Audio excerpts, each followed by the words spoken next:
एक छोटे से गांव में एक हरा भरा तालाब हुआ करता था। उस तालाब के किनारे बहुत सारे पेड़ पौधे थे, चिड़िया गाती थी और मेंढक टहटहाते थे।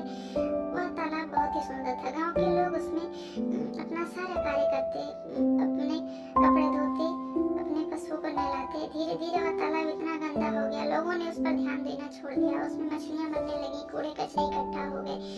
एक दिन गांव के मुखिया ने सबको बुलाकर कहा कि हमें तालाब की सफाई करनी चाहिए, यह हमारी पहचान है। लेकिन गांव के लोगों ने कहा कि हमें तालाब की क्या जरूरत है, हमें तो हमारे घरों में नलों से पानी आता है। एक साल गांव में सूखा पड़ गया, सारे पेड़ पौधे, सबकी जमीनें, खेत खलिहान सब सूख गए। फिर सबको याद आया कि हमारे गांव में एक ऐसा तालाब था जो हमेशा हरा भरा रहता था, हमें कभी पानी की कमी नहीं होती थी। लेकिन अभी वह इतना गंदा हो चुका है, उसमें कूड़े कचरे इकट्ठा हो चुके हैं। फिर मुखिया ने गांव में ऐलान किया कि हमें तालाब की सफाई करनी होगी। सबने मना किया। फिर एक छोटी बच्ची ने कहा कि हमें खुद सफाई करनी होगी इस तालाब की। फिर धीरे धीरे सभी गाँव वाले इकट्ठा हुए और सबने तालाब की सफाई करना शुरू किया। पहले बुजुर्ग, फिर महिलाएं, फिर बच्चे, सभी धीरे धीरे इकट्ठा हो गए।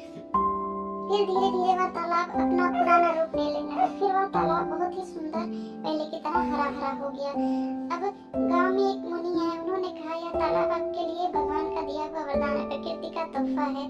यह आपको भगवान, यह तालाब कोई साधारण तालाब नहीं है। फिर उस दिन से गांव में लोगों ने उस तालाब की पूजा करनी शुरू कर दी, दीप जलाना शुरू कर दिए और हर साल उसकी पूजा करते, मंदिर बनवाकर वहाँ पे, और तालाब फिर से हरा भरा हो गया। छोटी सी बच्ची राधा, जिसने सबको अभियान की शुरुआत करने को कहा था, अब वह बड़ी हो चुकी थी। उसे कोई पूछता कि तुम्हारे लिए सबसे प्यारा स्थान कौन सा, वह बोलती कि हमारा तालाब। अब अपने